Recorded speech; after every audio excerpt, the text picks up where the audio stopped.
no more scenery flying by the window. That was absolutely better than the up my nose bouncing head view of me. So I'm absolutely sure you didn't need to continue to see that. Yeah. Yeah. No, it's good. The scenery outside was really good. You had a great time. I did. That's We had beautiful weather. We didn't run into crappy traffic anywhere. We hit big cities at like the right time everywhere I mean, we couldn't have asked for better timing awesome. of things. And we had one cold morning, and the rest, even the mornings weren't bad. I mean, it was just pleasant all the time. I know there's something really nice about traveling in October. It's just a really nice time. Nice time. Yeah, I'm. Dave keeps saying we should go back to traveling to Florida, and then there was the second hurricane that came through, and he's like, yeah, it's probably a bad idea. Maybe not. Yeah. I don't know if Sam will be living there next October. Wouldn't that be nice? But I don't know what we'll do if we don't have to go visit her. I don't know where we'll go. Yeah. I know where my husband's boat would be. Alaska. Yeah. Alaska, most definitely. Yeah. So. Hi, Shirley. All right. So I did. Thank you, yeah, Shirley. Looks like we got a bunch of people joining us. Everybody must be excited about our Bobbins and Bobbin Cases It's and a Spool fascinating Caps. topic. I know. So wonderful. Yes. So, hey, Deb. Hey, Deb. How are you? Oh, and Mary, Lisa's Hi, mom. Mom. Yeah. So yeah, we're it's not like amazingly exciting, but it's a very important topic. It is. And it can make or break your sewing experience. It's amazing how something, these things are so small, right? Like the needles we talked about last week, how that can make like an experience enjoyable or not enjoyable. Not so much. And the goal, of course, is that we are going to give you information to make everything better. That kind of goal this month is maintenance and upkeep, and make sure you've got the right and good tools things in your possession and in your machine. Yeah, because why do we have to complicate? I mean, not us personally, but as a race, right? We tend to complicate Yes, things. yeah. We'll just include everybody. There's like a funny Saturday Night Live skit, and like that Nate Berkus guy, he's on there and he's talking about like what we're gonna like as the founding America, we're gonna call 12 eggs a dozen, and they're like, oh, what are we gonna call 6? He's like, nothing. Half of that. Yeah, and then what are we gonna call like 9? Nothing. We're just gonna call it a dozen eggs, and then we're gonna if you do 13, right, we're gonna call that a baker's dozen. Yeah. So how like we randomly assign terminology to different things. Right. Trying to convert like inches to millimeters and centimeters and things and you just can't. And it doesn't ever add up the same. Right. No, for sure. It just, and like, we're going to spell, we're going to have the same spelling for 2 different words. And they're going to sound the same. They're going to sound the same. And because the guy he was talking to his name was like Jeff. He's like, because we're going to use like Jeff, Jeff. And then not the right way is like GEOF. GEOF. Yes. So it was really funny. Just every time I see that little it's not skit, wrong. No, it kind of like speaks to my heart, because I feel like so many times nothing makes sense. No, it's like and the English language is definitely one of those things, and the way we spell things, pronounce things, and it's crazy. Right, sewer and sower, and it's the same thing. And how are you're all sewers, right? And it just like, I don't know. I always feel like when I see little kids struggling with things, I always feel like it's just going to get worse. So along that theme, a class 15 bobbin is a class 15 bobbin, right? No. Miss Barb. Because it is absolutely, long time no see, Miss Barb. Yeah.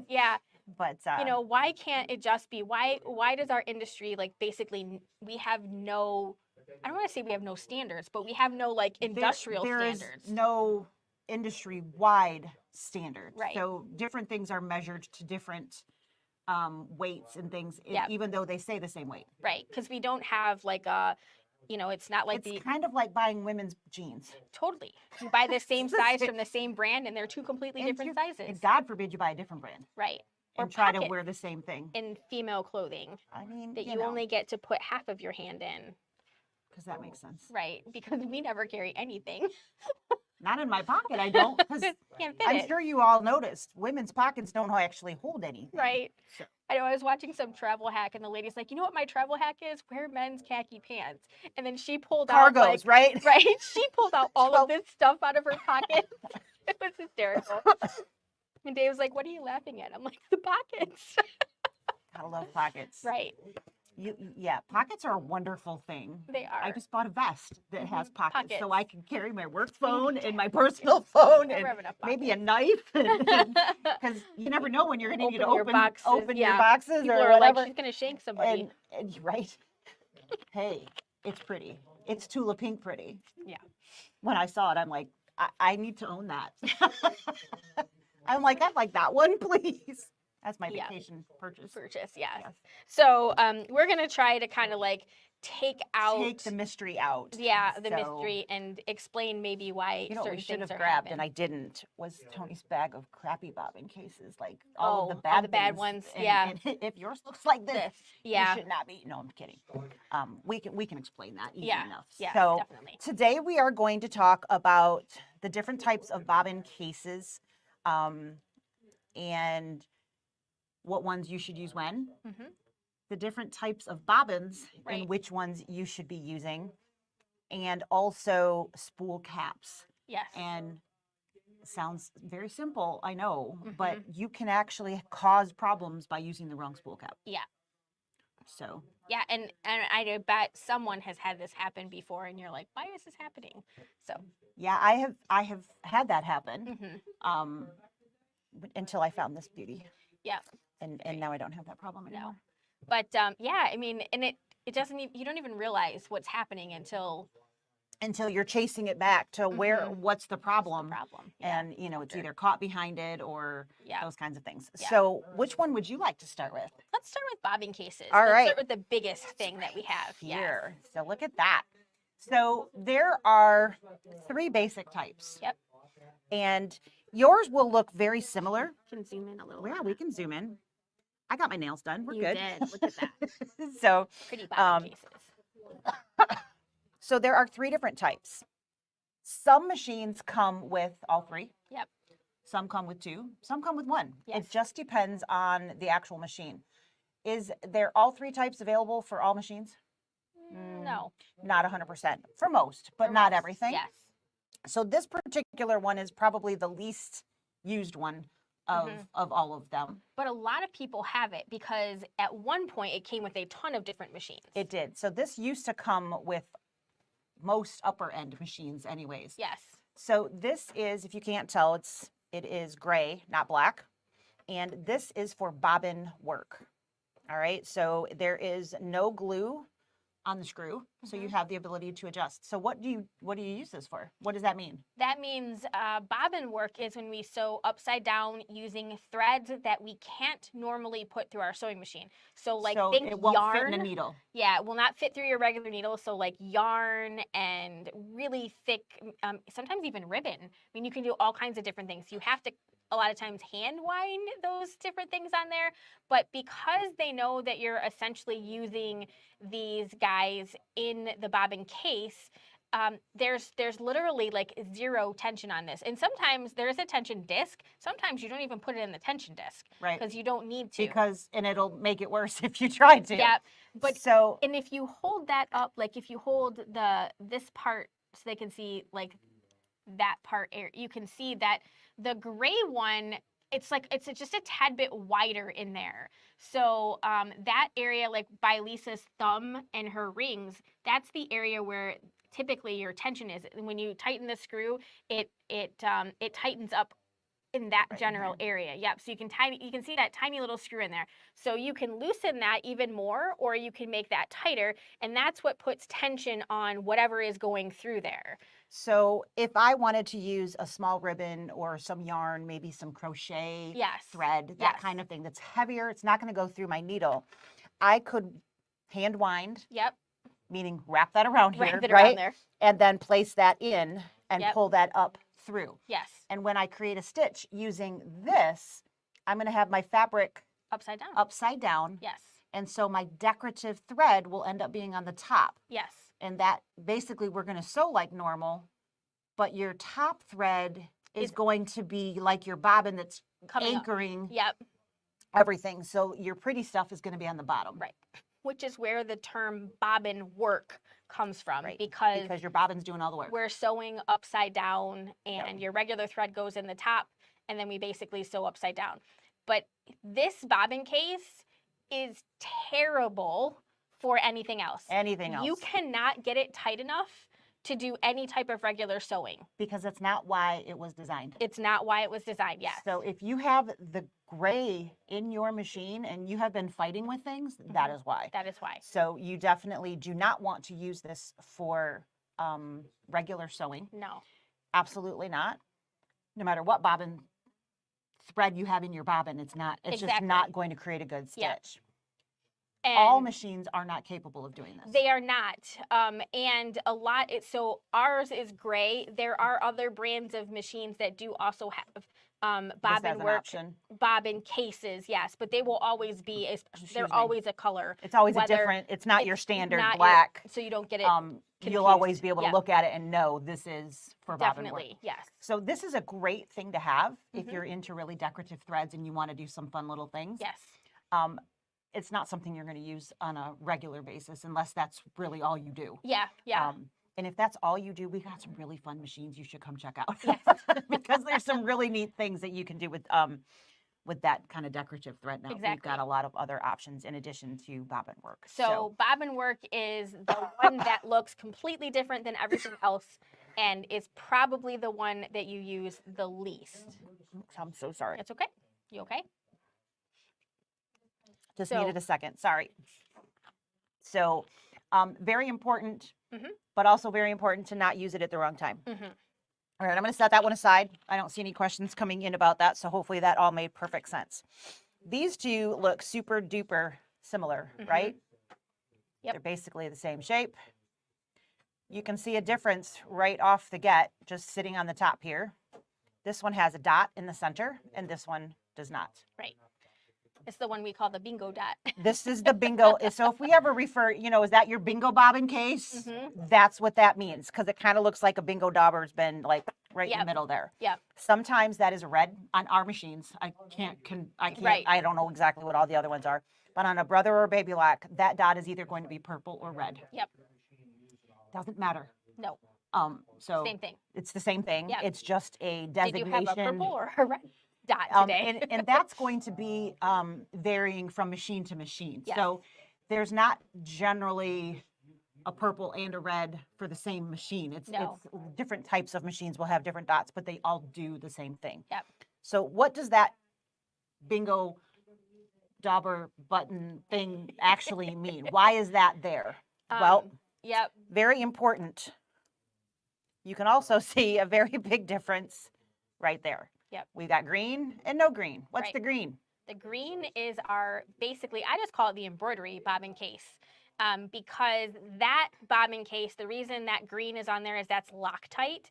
It's glue. It's glue. It's glue. And so what they did is when they were setting up that particular machine, and they were adjusting tension. So for clarification, if it's green, it doesn't have a bingo dot. It does not. Yep. If it has a bingo dot, it does not have green. So you got one or the other, but you're not going to have both on either one. Yeah. And, we talked about how weights of threads can vary from brand to brand. So for our brother and baby lock machines, they have a special thread that they recommend, finishing touch, or sometimes brother bobbin thread, but the most common is the finishing touch version. Yep. That particular bobbin thread is weighted and it's consistent because it's the same thread, right? So what they do is they weight the bobbin cases so they make sure that the tension will be perfect. Right. And then once they have the tension perfect on there, then they glue lock that up. And you can't change the tension on this. Yes. So this comes set from the factory. Yes. and you don't mess with it. Right. You don't want to mess with it. That's the whole point. It's darn near impossible to break that glue. And so if you have a combo machine, yep, most likely this is what's going to be in your machine. Yep. And lots And of you can sew sew with this all the time. If you start getting into really funky threads that are, heavier, maybe you've got a lighter weight on top or vice versa, and you need to tweak your tension, right? You need to switch to this one, and then you can adjust it so that you get the perfect stitch. Right. So this is literally just a flathead screw. All right. It is a standard screw. You just need the small screwdriver, right? It's standard. Righty tighty, lefty loosey, and you don't need a big adjustment. A little bit, right? Will do quite a bit. So this isn't a crank it. No, I kind of think of it like quarter increments. So, I will turn it so that it's, it's at 12 o'clock. If it was horizontal, make it vertical, right? And see what, and then do some stitches. Going. Yeah. And if that didn't work, then do that again. Exactly. So those are kind of the increments that I will generally do. Now you do this quite a bit. So I do it. Or you used to do that quite a bit. So it really varies. I rarely use my green dot bobbin case. I almost always use the other one, but I would not consider myself an embroiderer first. I'm definitely a quilter first. Yeah. And so, and by quilting, I add a lot of embroidery embellishments to my quilts, but a lot of times I use my embroidery machine to actually do the quilting. And because I'm looking for something that's more balanced, I want the stitches to look the same on the top and the bottom. You don't want your bobbin thread to be that tight. Right. You need to loosen that. Exactly. Because that's how embroidery is designed, is it's pulling that top thread down so that you see zero bobbin thread option coming up top. Exactly. So I'm a little spoiled because we have Tony. And so I have a couple different bobbin cases now that I really just say, like, this is the one that I use for this thread, and then this is what I use for this thread, and I just switch my bobbin cases out. The reality is you're looking at, depending upon how old your machine is and what case it is that you're looking at, it's going to be somewhere between $25 and $40 to get an additional case. Right. That is minimal well, in having to not fuss with it. So this is set for this. Right. I don't have to, I fussed with it once and I'm done. Right. You can just, mark it, make a little bag that says this is what I do with this one. Exactly. And you're done with it. And because it doesn't work in the sense, like, if I move the thread, I move the screw to the 12 o'clock, and then I want to go back to like 11:45, right? So it doesn't always pan out that way, that I can just go forward and backwards like that between the two. So, I might spend 20 minutes fiddling with my tension to try to get it perfect for that type of thing. And then I have to spend 20 minutes when I go back and do a different thread. I just decided that my 20 minutes was worth $40. Exactly, which was where it's not expensive to do that. So if you find that you are changing threads and you're having to, and you're doing that enough that it's a pretty small investment. So we've had these conversations before. I have absolutely no idea what the answer to this question is. You're probably going to tell me, oh, it's $45. Yeah. How much would be a Bernina bobbin case be? Just stab. Probably closer to $100. So still doable. Yes. But you can get 3 or 4 of these depending upon for that. So, I mean, that's my point. Our parts are very reasonably priced. Right. So when you're looking at, is it, worth buying an extra one? Absolutely. You guys have to value yourselves, because we as, I'm sure there's gentlemen out there, and hi, thanks for watching, but we as women tend to devalue ourselves and I'll just mess with it. It's not worth spending that. Right. It's totally worth spending $25, $40. Yes. And most of them are 30. Yep. Most of them are, there's a few that are 25 and there's a few that are 40, but most of them are like $30. Yeah. So. And a lot of times, keep in mind, if you sew with the same type of thread all the time, you don't need that. You might not ever need to come in and get a second bobbin case. Nope. All right. So if you're sewing along with your thread and it's perfectly fine, there's no reason that you have to have multiples of these. But like, I sew with thicker quilting thread, and then I sew with thinner thread, and then I have like some variegated thread that I like to use. And so they're very different in weights. And it's not the type of thread. It's not because I'm going from sewing to embroidery. It's the weight of the thread itself. I have some very thin thread, and then I have some very thick thread. And so it's the two of those that they don't mesh well. Right. It doesn't come out looking nice. Nope. One of those tensions is not going to be right. And I can make adjustments on my upper thread tension, but again, it's just timing. I just don't want to have to spend the time that I actually get at my sewing machine is... You want it to be sewing time. Right. It's I don't have as much time as I would like to sit there. And so I just want it to be easier. Yep. I do recommend that if you do a lot of embroidery, that you have a second embroidery bobbin case at home as a backup. And here's why. Because I can almost guarantee that it will be either Saturday night or Sunday. Yes.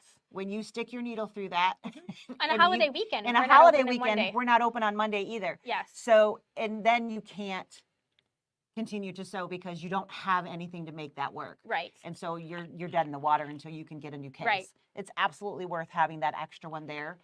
Do you need to keep the old one? No. Because then you'll end up accidentally using a bad case and you'll end up with problems all over again. So we've got a couple questions that are in here.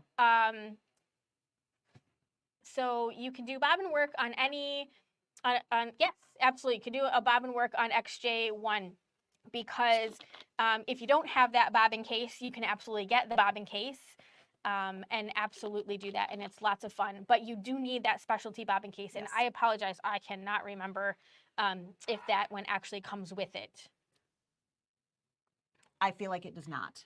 I feel like it does not too. And I feel like that was a surprise to us. Yeah, because the Dream did come with it. Right. And I don't believe that the Meridian Altair XJ XE, which obviously those are other embroidery, but that size machine, I don't believe that came with it, but we do have them available for you. And then Connie, Mary says it does. So you might have it. And Connie, so you weren't necessarily misinformed. She said that she was always told that the other one was for pre-wound bobbins. So part of the reason why we say you're talking about the adjustable one is for pre-wound. Yes, and it kind of is because technically the one with the green dot is only for finishing touch. For all intent and purposes, yes. So if you have a pre-wound bobbin, what is the most commonly thing that happens with a pre-wound bobbin? The tension is different. Is variable. You don't know what the tensions are going to be. Right. So to put a pre-wound bobbin in a fixed tension bobbin case, you're not going to get the quality stitch that you're looking for. You will probably start seeing bobbin thread coming up to the top. Right. If you put that in this one, you can tighten that tension down more and it will pull the top thread down. Yes. And you will relieve that problem. Yes. So this one technically would be for pre-wounds if that's what you're using. Right. The one pre-wound bobbin that we have put our stamp of approval on is the polyspun. Do we have one? We had it. I'm like, it's over here, I think. Is the polyspun steady stitch bobbins. And this is made, I don't know, is there a logo on here? It's by Dime. Yeah. That's weird. Their logo's not on there. That's really, maybe it's because it's steady stitch, not technically Dime. Yeah, maybe they don't actually make it. These bobbins, they make a couple different types. The spun, where am I at? Spun polyester. Look at that glare, guys. Woohoo! Let's see. Can I block the light? There we go. Spun polyester. Very important. That's what makes it work. Right. So there's actually, is that actually spun poly? Yep. Okay. Yeah, we had a little run where they sent us the wrong stuff. So when you look at these, they look like they're a little bit fuzzy, but it's the fuzz that actually helps hold it in. The thing that most people like is because they're full. They're very full. So you get a lot more on there than if you're winding it yourself. But it almost has Yeah, you can kind of see the fuzz. It looks a little bit more like a sewing thread. Versus the finishing touch looks a little glossier and it's thinner. This is still a 60 weight thread. Right. These work in this bobbin case, in the green dot case. I've not had any issues. The only time I will swap out and what I do is I swap my bobbin. I don't swap my bobbin case. Yep. Is if I'm doing like a running stitch letter. Yeah. That kind of a stitch, then I'll swap this out because it tends to come up a little bit on that type of stitch. But that's the only time. If I had this one, I could tighten it down and I probably wouldn't have that. But I use both bobbins. I don't only use one or the other. Exactly. So it's easier for me to just know, well, with this stitch, I need this bobbin. Exactly. So. And I have used that pre-wound bobbin with both bobbin cases and not had any issues whatsoever. Yep. So it definitely works. And we don't really have any issues with that. The only time you could potentially have some issue with that is because this is a 60 weight bobbin and our embroidery only machines are made for 90 weight. But we can get you a bobbin case. That's why this is adjustable. Yep. So if you don't want to have that other thread, you only, you want to use you want to use pre-wounds and you can't find the 90 weight pre-wound in a good because quality these don't come in 90 weight. They do not. You can use this case and adjust your tension so that you're able to use those. Yes. Now, very important and not quite what we planned on talking about today, but since we kind of are on this topic because bobbins are part of today, if you are using a pre-wound bobbin that has plastic sides, you can use that forever, right? Just keep rewinding that. Sorry. Okay, so that was a joke. You cannot reuse these. No. They are not the same plastic. It's much lighter weight. It's much lighter weight. It's more brittle. You might get away with it once. Yeah, you can't do 2 winds. But definitely by that, it will actually crack and it'll break. It does. Oh, I tried. Yeah, one wind and then trying to get it off is a hot mess. Yeah, it doesn't. So it's just not worth it. So if you are using pre-wounds, a lot of the times what I will do is, this isn't going to make a great thing, but since I use both, I will mark an X. And then when I pick that up, I know it's a pre-wound. Yep. I usually use red, but, and I usually also use a permanent marker. Yeah. So it doesn't wipe off or whatever too. But I mark these and then I don't accidentally put them in with my good bobbins and try to reuse them. Yep. So pre-wound bobbins that are plastic sides are one use only. When it's empty, you pitch the whole darn thing. Yes. Okay, just wanted to throw that in there since we were talking. Right. So technically, Connie, you were not misinformed. That is exactly what, so when a customer comes to us and they say that they're having some trouble with their bobbins or whatever, and they tell me that they're using, and I ask, are you using pre-wound bobbins? And they say yes. And so I tell them, I'm like, well, there are 2 choices right now. The easiest thing to do would be to wind a bobbin. Stop using pre-wound bobbins. And see if that clears up the issue, because sometimes it really is the bobbin itself. And the second option is, if that's not available to you or you don't want to do that, try the other bobbin case.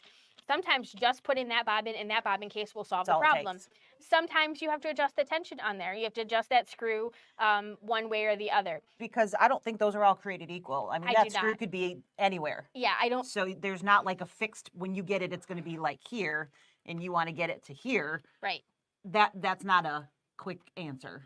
So you just throw it in, see what happens, and then make some adjustments. Yeah, there probably is some random thing that they use for measurement of that, but I don't know if it's the same for like okay, it's Josh doing the bobbin cases today. This week Josh did it. Next week Jeff did it. Right.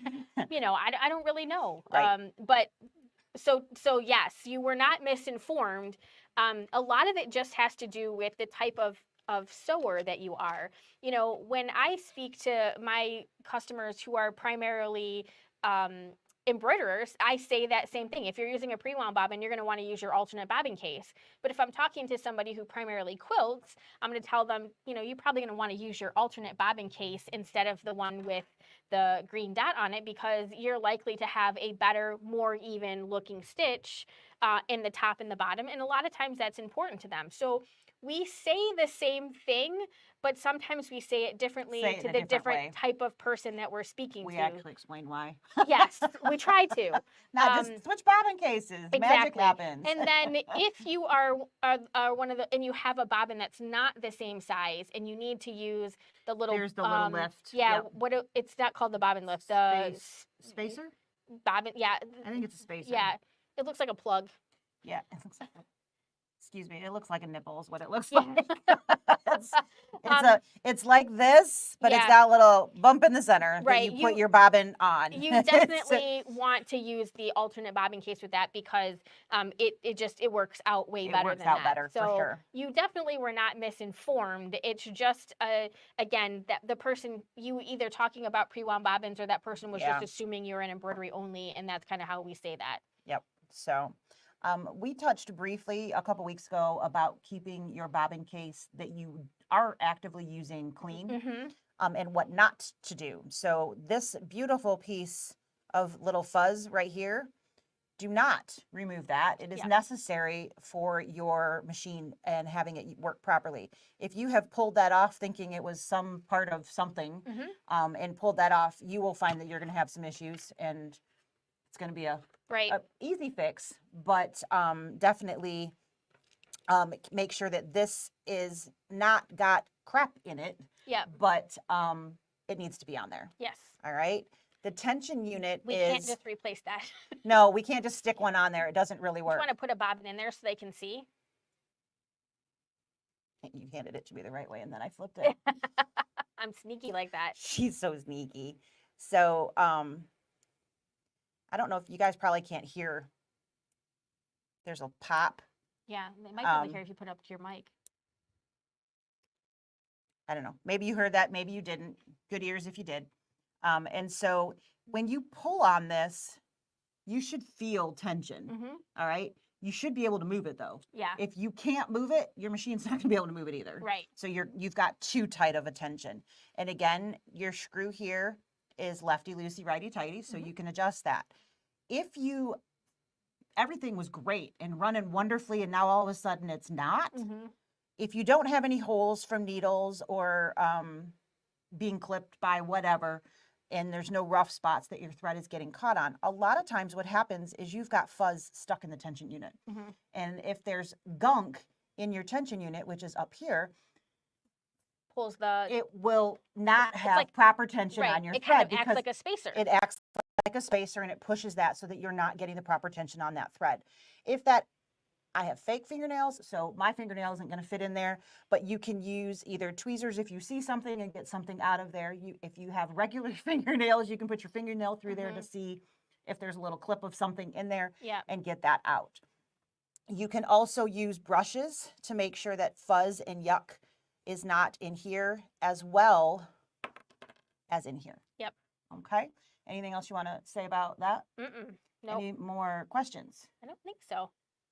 All right, so bingo bobbin means it is adjustable. Yes, that's basically all it means, is it's adjustable. The green dot is glue, means it is not adjustable. Right, right. That's as simple as we can make that. So those are the types of bobbin cases that are available in the Brother Baby Lock world, and how and when we should use those. Yep.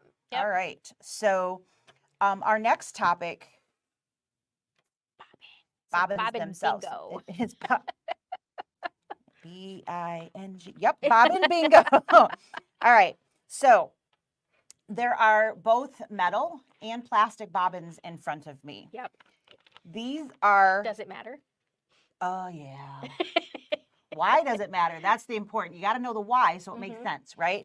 So this is exactly the same size and shape. So no difference in the diameter. No difference in the thickness. Right. They are both class 15. They are both class 15. One is metal, one is plastic. And why does that matter? They're weighted differently, right? Because one's metal and one's plastic. So most machines that are current in this, there are a few specific ones, but most of our machines are set to be using a plastic bobbin. Yes. This is one of the most common things that we see when people come in, is they have the quote unquote right bobbin, but it's not the right bobbin. It's metal. It's metal. And they, I'm having all these problems. My machine's making a racket. Right. My favorite is, well, I don't want to use a plastic bobbin. Well, let's go look at machines. I don't want to pay more for my gas either, but here we are. So it is definitely important that you have the right one in. Yes. We were talking about tension. If this is different weights, right, it's gonna going apply to more tension. apply Yeah. different tension to that thread. And so it's going to cause different problems in this case if you have the wrong one. Yep. Our multi-needles, if you are winding a bobbin, are going to use a metal. Right. You can use a plastic because we are adjusting that tension. So exactly, that is one machine that you can get away with just about anything. Pre-wounds, plastic, metal. right, It just depends on what you're trying to do, and you need to be prepared to adjust the screw on your tension case if that is needed. right. Here's a little secret. We have more of those too, so you can get an extra if you don't want to mess with the perfect pre-wound setting. You can get a second one for when you're running your own bobbins. We can, yep. So we can certainly do that as well. But that is the difference. So again, as long as we're talking about, are all class 15 plastic bobbins created equal? Wouldn't it be nice if they were? But for the love of all things nice. So, I mean, I can just walk into Joann's and buy class 15. They look just like this. They're going to work fine, right? Right. They totally are going to work fine. I'm lying to you. Don't No, believe anything I'm they saying. are not going to work fine.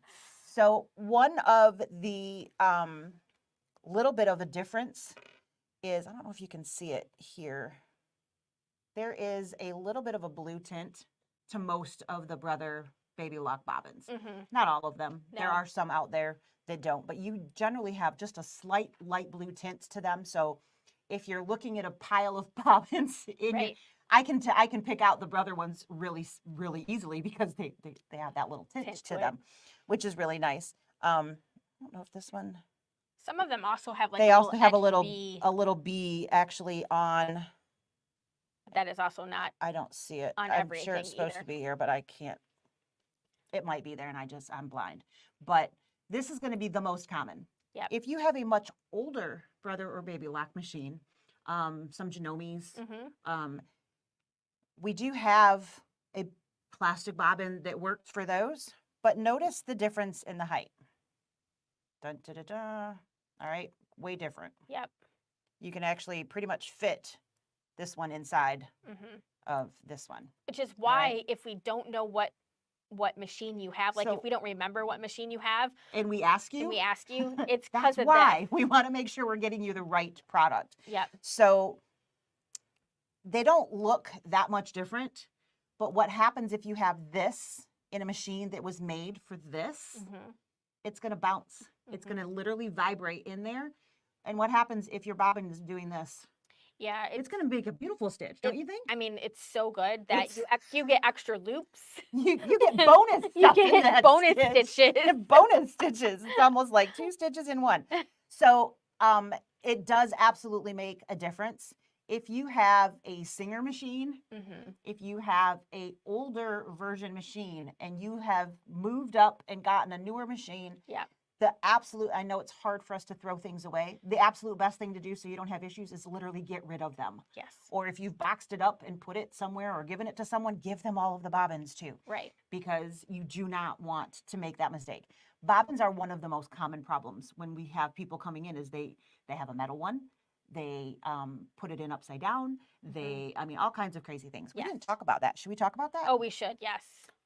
So if this is my machine, right, and this is how it sits. My tension unit is here. My felt is back here. Straight line. We talked about that guy. It matters which side the tail is on. All right. So there are some machines that you're going to want it off the right. It's going to look like the number 9.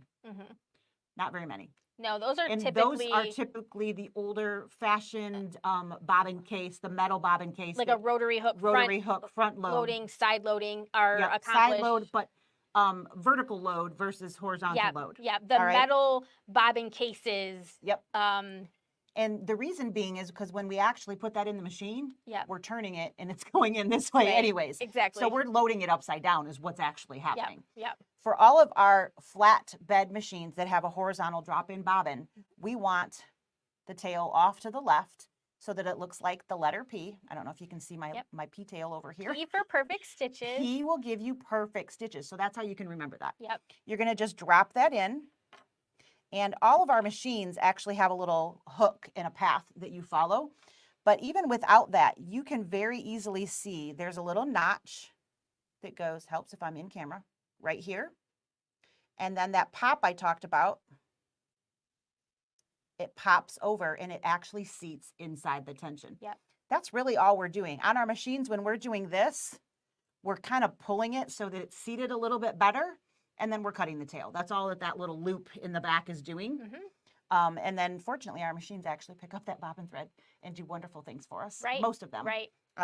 So that, oops, I'll get that in a few minutes. So little sucker. That kind of brings me up to Connie. So she has a luminaire, and occasionally after using the auto cutter, the machine will not catch the bobbin thread, and she has to go in and rethread the bobbin.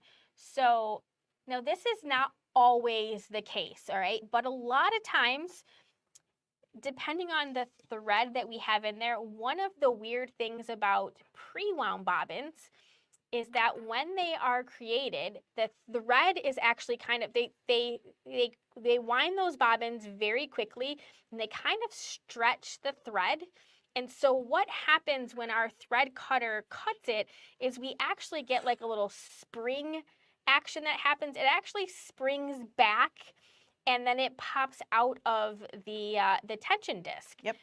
And because a lot of pre-wound bobbins, the thread is very shiny, including the finishing touch bobbin thread that we have. Yep. It's very it's shiny. Got a little silky finish right. to it. And so because it's slick, it actually can slide back out of that. Yep. So in the event that you're not using pre-wound bobbins, if you are the type of person, like I am, I do this all the time.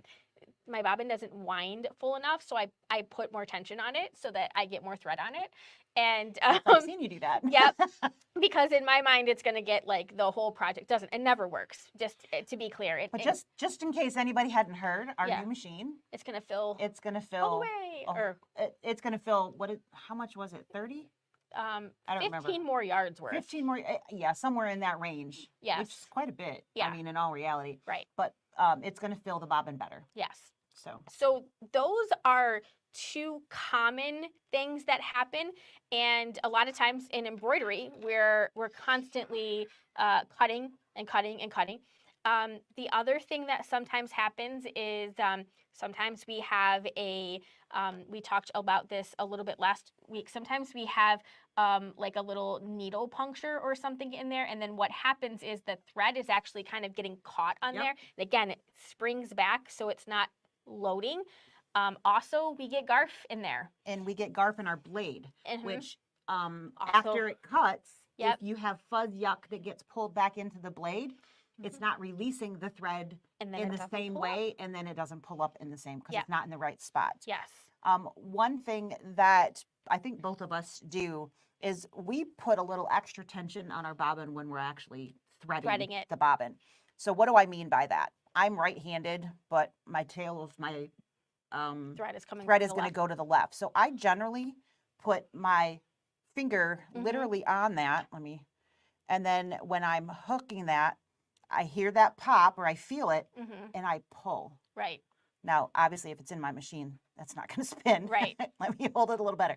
I pull, and what happens is it's seating that in that tension unit Mhm. even better. Yep. And then cut it. And then So cut don't it. just whip it around and cut it because maybe you didn't get it seated really well. Right. So I generally put my finger on when I'm putting it into the tension, and then when I'm coming back here, I actually pull a little bit to the back and to the left Yep. to get it hopefully as well seated as possible in that little tension unit, which is really, really tiny up here. Yep. And then that I find helps. Exactly. And I do the same thing, but just in a slightly different version. So I don't usually hold the bobbin when I'm putting it in the tension, but as soon as I get the thread up at the top, I put my finger on it, give it a little tug, and then bring it around. So again, we're doing exactly the same thing. I'm putting my finger on it a little earlier. Yep, just a slightly different Yep. version of it. But again, it is exactly the same thing. We're again making sure that our thread is actually getting in that. where we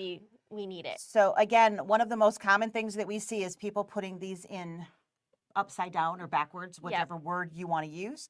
And where you can get that seated into the tension, it's not as easy. It's actually quite a bit difficult. Mm-hmm. But even if you do that, when it creates the stitch, It pulls right out. it pulls right out. So when you're sewing, you should actually see your thread coming I can't even get it to do it going the wrong way. And it's in here and it's creating that stitch. You should see your thread literally coming across the top of you. You can see it right through the bobbin, the clear plastic lid. You can see that, and you should see that bobbin thread coming up across the bobbin. Yep. And if you don't, you probably put it in upside down. It's upside down, or you didn't actually snap it in there. Or it's not snapped in. When you bring your machine in and we look down at your machine and we're like, well, your bobbin's not in the tension. That's how we know, because we can see that thread is not fishing across. So about from 7 to 12 o'clock is where you should see that thread coming across. Exactly. And that's where your needle and that's is, why you coming need up this here. little guy here. And that's what's keeping that from going all over the place. And then, of course, it's coming up into the needle from there. Yep. So. Yeah. Okay. So some of those things could be creating havoc on your machine, Connie. Also, the one thing that I like it when Tony says the machine will tell you when it needs to be serviced. And then the one person was like, well, where's the message? And I was like, well, that's not actually what we meant. It'll start crying. It'll do something like that. And that's kind of how you know it might be ready for an actual service. So you can double check that on those things. The other thing is, if it's consistently happening to you when you basically only have, like if you're doing a lot of Kimberbell stuff and it doesn't catch the thread like on the stabilizer only, that's actually pretty common. Yeah, and it doesn't matter that it's Kimberbell. No. It's just that one really thin layer in your hoop. Yeah. There's not enough for it to grab hold of the bobbin thread, and it like loses the knot. Kind of just loose there. So the one way that you can prevent that from happening is you can actually pull up your bobbin thread. Old-fashioned sewing. Old-fashioned sewing, yep. Pull up that bobbin thread, hold it while it starts, and then it'll work every time. And then it will happen all the time. Yep. So in a pinch, you can always do that. So... all right, I think so far that is, if you guys have more questions, just plop them up. Yeah, please do. So now let's talk about spool caps. Yeah, one more thing, just. Oh, okay. We didn't finish really our bobbins. Yeah, so we talked about the different sizes here. We talked about these are the same size, but pay attention to the different weights because of that. Yeah. Actually, those two weren't the same size. This is a Singer bobbin, and it actually is slightly concave. So I don't know if I can make that. Can you tell? I could tell. Actually, I could tell more when it was flat. So you can kind of see how the edges kind of go down just a little bit. It's curved at the top. It's just got a slight concave thing. So it's kind of a bagel shape. That's a really good. All right. So it's not like round, but it's just got curved edges there. And I mean, like cider mill donut? I can see it here. There you go. Yeah. But it's just really hard. So you can see that it's higher in the center than it is here. If you have this bobbin in, you're going to have a whole slew of issues. Unless you have a Singer machine. Unless you have a Singer machine. So we actually see a lot of these because people will get, I got these bobbins from my grandma. Yeah, or whatever. I go to Joann's. Or I went to Joann's and this is what they had. Yep. But that curve there also means it's not fitting in the bobbin case correctly. Right. And it's not going to be able to ride that tension unit properly. So all of those things are going to play in. So make sure that you don't have any Singer bobbins mixed into your items. These two are exactly the same thing. This one is about 89 cents or 99 cents to buy. This one is like $3.99, $3 something. Yep. It's that diamond work stuff in the middle, which totally makes a difference when you stitch. No, it does not. So the one here is Brother Baby Lock. Yep. This one, what do you think? What company do you think makes that one? That's a Bernina bobbin. That is a Bernina bobbin. So they will both work. You're just going to pay about 4 times as much for this one, but they will both work. So that centerpiece, if you happen to have some of these, that's okay. They will still work. It the thread is gonna grips around there. It's gonna grip on there a little bit. Yeah, where like the one that's smooth in the top, if you're trying to wind your bobbin, sometimes you have to pull the thread up through a hole. Just kind of hang on to it to get it started. Yep. But that little diamond cut in there will hold onto your thread a little better. It grips it. But anyway, so we obviously have both of them here. Yeah. But so that is all I had about bobbins. Yep. Is there any? I didn't see any other questions. No, I don't think so.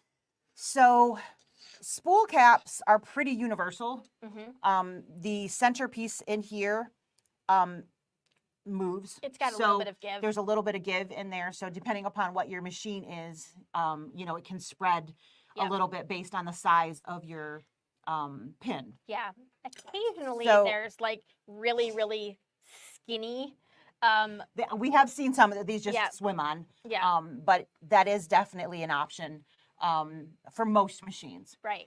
A few of those out there do have a very specific piece. So, Miss Mary, so most flatbed brother baby lock Janome machines use plastic bobbins. Plastic class 15. Class 15 bobbins, yes.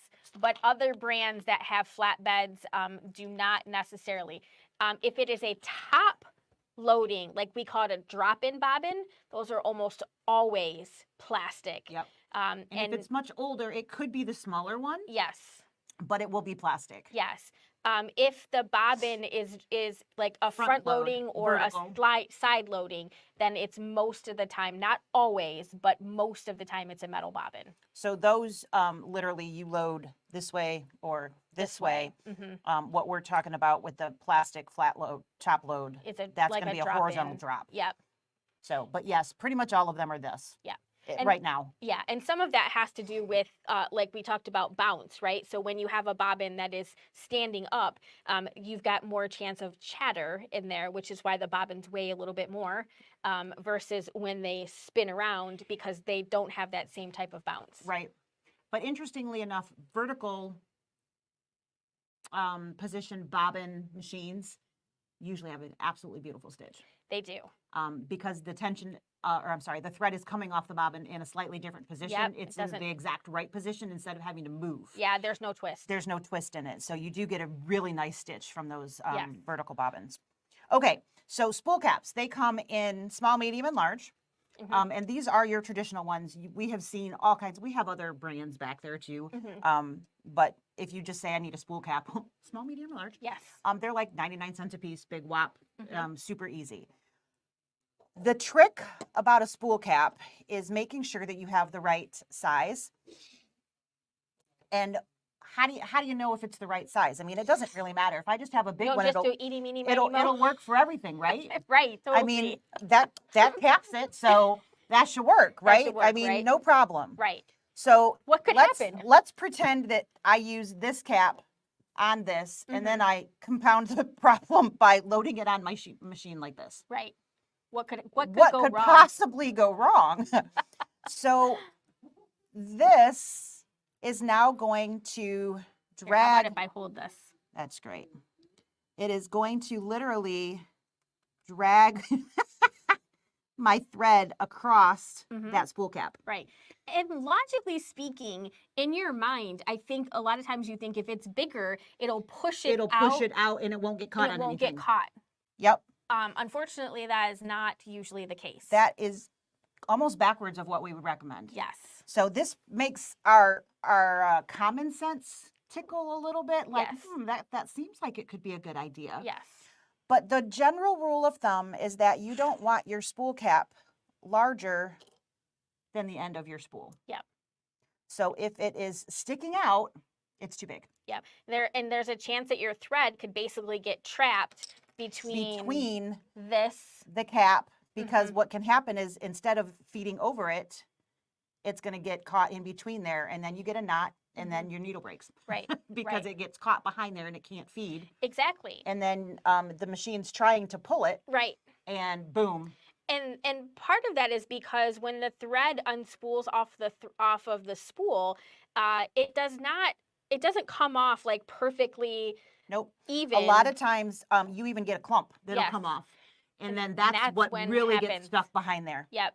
Because now you've got basically loose thread and it just kind of goes where it's not supposed to. I'm so sorry, pardon me. So the goal is to find a spool cap that is smaller than the circumference of the end of your spool. So this one's pretty close. Yep. But it's still bigger. Yeah, I use the small. I would use the small. Yeah. So do you only want the small? No. No. No. So I'm gonna confess. Yeah. I almost never use a spool cap. I don't use a spool cap very often, except for like when if the spool is almost empty, I'm almost always using a spool cap because it jumps around, you know, it like starts bouncing around. Or if you have some I was bouncing around. If you have some of the original spools of this thread, there was like it's very soft and smooth here, but the original spools has a little notch. It was like when they etched it out, there was a little groove on there, and so what would happen if I didn't have the spool thread is the thread would catch on that, and it would go flying across the room. Yep. So I would, if I have some of those left, I tried to make sure that was on this end when I had it on my machine. Absolutely. But I would flip that, and then I would put the spool thread on as tight as I could get it. That said, I also have had, like bobbin thread is a perfect example. There's that little notch that it stores it in, that if you put that end towards the side where it's feeding off of, it is very, very common. So pay attention to that.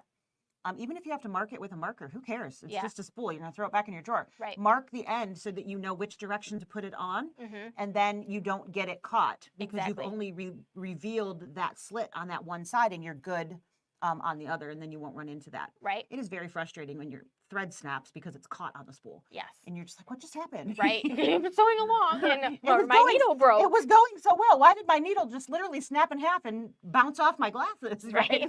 And this is a very, very common cause of that, is it gets caught between the cap and it will stop, whether it is a groove on the spool. Right. But the spool cap is generally the most commonly thing that it's getting caught behind. Yeah, and if it gets caught in the groove of the spool, your first instinct is to get a bigger spool cap so that doesn't happen. Right. But then it still happens because it spools around. You got a different issue. You got to try to flip that around. Just flip the spool. Yep. So because it's usually somebody only on out one there side. is thinking to themselves, but my machine has a picture that says that it has to be on the machine with it thread coming off this way, or maybe your picture says the thread has to come off the top of the spool. Does that matter? No. No, it doesn't. No, I have never paid any attention I haven't either. And what is much more important is that you don't have anything for that thread to get caught on. Exactly. You're going to be much, much happier. So this is still too big for this. Yep. And that's our smallest spool cap, right? That's the small. So what do I do? Well, there is this beautiful thing. I absolutely love this thing. Extra small. It is called a mini unreeling disc. Yep. I don't know why they couldn't call it a mini spool cap, but that's what this is called, is a mini unreeling disc. And it actually fits right inside there. And it will keep that in there without having any thread caught. Yep. So if you are using this type of spool in a horizontal fashion like this, you probably want this. Yep. It will not prevent a large clump from coming off the top. But nothing will. Nothing will. If you have a larger spool cap, it's just that clump's going to get caught behind the spool cap, and you're going to have the spool cap. Don't you know those spool caps? Spool caps, yeah. Spool caps are crazy stuff, man. Spool cap, and if it's caught behind there, it's going to jam. Yep. So it's better to let the clump come off because it will still unreel and feed into, generally. Yep. Every once in a while you can get a clump fed into the machine, but not normally. Normally it will kind of unspool or unclump as it's being fed. Yes. So mini unreeling discs. My favorite, I have multiples because they are small, so they do tend to hide on you. Right. Or they're stuck in the, like you. Or they're stuck. I took my spool you took off the whole and thing forgot. off and there it went. Yeah, now it's across the room under the table. So if like my meatball. But those meatballs, they roll. They do. They really do, right out the door. If you are not using the horizontal and you have it on a thread stand, do I need anything? No. No. If I have a hot mess because it's the clumping. Hot Mess Express? The Hot Mess Express. What do I do with a Hot Mess Express? Pray. No. That's not a bad idea, to be perfectly honest. Pray to this so God. If you have something that tends to like spread out and then drop to the bottom, so you end up getting tangles because it's just this clump of stuff, the best thing to do is to get a thread net and cover that spool so that it's unreeling off in a smooth and natural manner instead of the Hot Mess Express. Yes. So. Yep. So the big picture is Lisa and I do not normally use a spool cap. We would only resort to a spool cap if the thread is not behaving nicely. Yes. And then we make sure that our spool cap is smaller than the top. So if you come into the store and we're helping you and we inadvertently just out of habit take off your spool cap, please do not have a heart attack. Yeah, because we just don't use them. No, we don't. And if you come in here and you're like, oh my gosh, there's no spool caps on any of these machines, that's why, because none of us use them. I'm tripping if there is a spool cap. I know, more than the other direction. Right. But a mini unreeling disc is an absolute must, in my opinion. You know, there are a lot of really small sewing spools, and the small is actually too big for those really skinny. When you get, I just need a little bit, so you buy the smallest spool you possibly can. Yeah. And it's the longer, it's like this, but it's like half the circumference of this. This is too big. It is. And so this will work. Yep, definitely. So definitely, I recommend having one of these guys because it's definitely going to help. And if you do have one of those in your box and you didn't know what that was for, now you do. Now you do. And again, don't freak out if you're not using one. It's okay. Right. We generally find the almost empty spools need them. Yep. And the rest of the time we're fine. Yeah. Yeah. It's sometimes when you get close to the end of the spool, it's just squirrely. It's squirrely. Yep. A lot of times I'll tell you what I do with when my spool gets down and it's close to the end. If it's something that I would use as a bobbin, I almost always just turn that into some bobbin thread and make some bobbins out of it, because when it's on my bobbin, it doesn't create any havoc, but sometimes it definitely does. The other bobbin case, I don't want to roll over it. Oh, it's right here. Yep, I didn't even fall. Good job. I'd have caught you. I'd have caught you. Absolutely. So, bobbin cases, bobbins, spool caps, all very important things in the sewing world and making your life easier. Upkeep of your bobbin cases is very important. So, it is a great idea to have that spare already ready, because it is almost without fail. It will be Saturday night, sometime on Sunday, and it will be a holiday weekend, and you can't get another case for days because ain't nobody here to answer the phone. Right. So it is great to have that spare so you can just keep going and then call us in the week to replace the replacement. The other one. Yep. Yeah, but it's definitely worth it, especially if you're like, if I'm sewing on like some sort of deadline or something, and that is always when it happens. Get something done, that is inevitably when my baby is going to be a real pain in my behind. It's going to be a little brat. It's going to be a little brat. And I have to call it names. Nice. Yes. Yes. So it is definitely a great idea to be prepared and plan ahead on those things rather than be frustrated over the weekend when you can't. And let's be honest, nothing happens when we're not using our machine. Right. They don't break down on their own. We have to be doing something to make some problem happen. And it tends to be weekends and evenings and things when we don't have access, or you don't have access to us to fix the problem in a quick, timely manner. So planning ahead on that. If you need a bobbin case, you need to know what machine you have, because they are not all the same.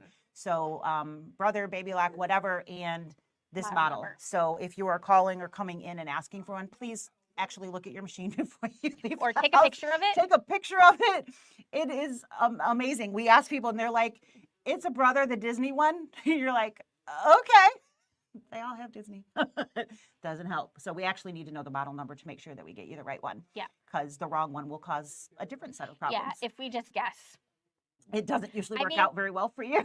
Sometimes we know, but sometimes you also have more than one machine. Right. And it can be hard to remember which model if you've got 4 different sewing machines and which one and you it can need also it for. be hard for us to remember which, or when we say which machine and you look at me and you're like, well, I bought it from you like 10 years ago, don't you remember? Yeah, I'm like, I'm doing good to remember what machines I have today. So there's always those days. Yes. So for sure. And sometimes we can look them up, but sometimes it's been long enough that we can't look it up. Or you have 3 and we don't know which one of those 3, that we have the records for all of them, but they're all different cases. And so that doesn't always answer. So, it's not a terrible idea to have a picture of your machine in your phone anyways, because we always need to know what it is to fill in all different kinds of parts and pieces when you ask us for them. So, so Connie had one more question here. Is it okay to use embroidery thread in your bobbin? It is not okay. It really depends on what you're doing. What you're doing. So of course, there's always the instance of it's lace or it's a patch and my outside edge is going to show and I need that to match. So of course, it's okay to put it in there. Is that what you want to use on a regular basis? No, for a couple different reasons. One, if you are matching your embroidery bobbin thread to your embroidery top thread, you are changing your bobbin all of the time, which is absolutely not recommended and absolutely not needed. No, and the more you have to take your hoop on and off the machine, the more chance you have of messing up whatever's in the hoop, getting something dislodged or stretched or something that it's not going to all line up by the time you finish the project. I had a second point. Oh, number 2, embroidery thread is generally 40 weight thread. Right. And our bobbin thread is either 60 or 90. So the tensions in our bobbin cases are not properly set for that. No. So again, can you? Yes, absolutely. Maybe you're quilting and you want to put both in the top and the bobbin to have those matching, and you're quilting in the embroidery hoop. By all means, you can certainly do that. You may want to switch to the adjustable case so that you can get a nice, a more even look. Balanced stitch. Right. Because, I mean, I've done that, and I've had a like cream color on the back and a navy color on the front or on the top. And if that pulls down like normal, it's not going to look very good. No. So, can you? Yes. Should you be doing it on a regular basis? Probably not, but it absolutely can be done. Right. And in normal embroidery instances, there's no needs. I mean, if the only thing that you ever do is freestanding lace, then it's absolutely okay. But you should not substitute white embroidery thread for bobbin thread in a traditional sense, because it does not have, it's not the same weight, and it costs way more. It does in the big picture, because you can't put as much on your bobbin, and it doesn't go as far, and it's much more likely to pop out of those tension pieces because it's slippery. Yep. So there is fine line thread out there. So I just want to have that conversation real quick, because somebody out there is going to think that at some point. Well, what if it's 60 weight thread? Right. So fine line is generally 60 weight. I have used a fine line if I'm trying to do, like we were talking about, switching out my bobbin to match or to a different thread because I'm doing a running stitch letter. Yep. So if I'm doing that in red, even if I put black bobbin, it's still not going to look great, right? Right. So I have used fine line embroidery thread in my bobbin on very, very special circumstanced pieces. Right. Generally, I'm going to give it a go with regular thread anyways. Yeah. And I will just put regular embroidery thread in more often than I will if I really need it to match and make sure if something comes up, I'm not seeing it. I'll just use regular thread. But so our basically the gist is if it's called for, like if you need it from the design perspective, you need it for the design to look right, whether it be an edge, lace, or it's the type of stitch and you need to make sure that it's a matching color coming up, then by all means, on an average daily basis, you should be using embroidery bobbin thread in your bobbin when you're embroidering. Yep. It will make your embroidery better overall. It will, and the tensions are going to be better. The stitch is going to look better, and it's also less hassle, and you have less likelihood of messing up the project because you're not moving things back in and out. So much. In and out, in and out. Yep. All right, we're running over, so we're going to bump off here. Yes. I don't see any new questions. I'm glad you guys enjoyed the information. I don't know that we've ever had this specific conversation before. No, probably maybe in different pieces, settings, but not all together. So hopefully this was very helpful. What are we talking about next week? Next week, we're talking about the holiday gift guide. That's right. We actually got them in the mail, so we know what's in them. So we're going to you'll know all about that. About all of the brother specials. Talking a little bit about what we're going to have special at the Sewing Expo. Yep. So we are the brother dealer again at the Novi OSQE show. Yep. And we would original Quilting and Sewing Expo for those. If you hadn't heard of that before. And yes, we will have digital dealer coming up. And is it next week? It is next week. Next week. Yep. Thursday is Halloween, so Wednesday's the 30th, and we'll be stitching November's project on Wednesday morning.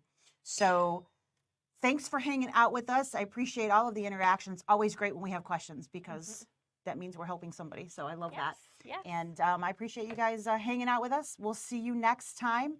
If you haven't already, don't forget to like and subscribe. We'll see you the next one. Bye.